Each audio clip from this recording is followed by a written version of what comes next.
ngaku ini ahli sunnah tapi khutbah di gereja. Karena itu kan pengulang waras. Jangan ikut-ikut orang seperti itu. Mereka mengaku ahli sunnah, bukan ahli sunnah, itu ahli dolalah niku. Neng gereja ceramah. Ya apa-apa. Tidak dulu ini saya mau masuk ke orang Islam. Kowe mlebu kafir gue malah. Kok masuk ke orang Islam? Ini mulai terjadi di Indonesia. Orang-orang yang mengaku dia orang-orang hebat, orang-orang liberal, orang-orang yang mengatakan semua agama itu sama. Orang-orang yang mengatakan semua agama itu sama, Tuhannya sama. Loh, kowe nek semua agama sama mlebu Nasrani rong dina ngono lho. Mlebu Hindu rong dina padha. Iki wong-wong sing uteke rusak bisa. Dan itulah orang-orang katanya ahli sunnah.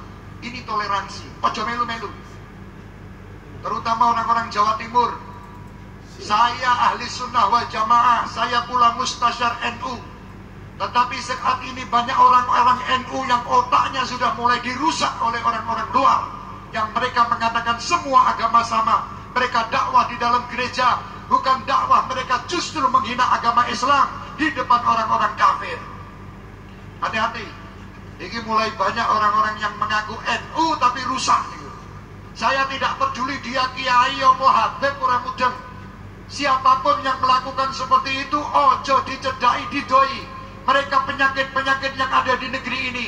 Mereka yang akan merusak bangsa kita dengan dalil toleransi. Sebenarnya mereka tidak toleransi. Justru mereka menjual agama-agama Islam kepada agama-agama yang lain dengan mencari duit. Tergantung amplop piro.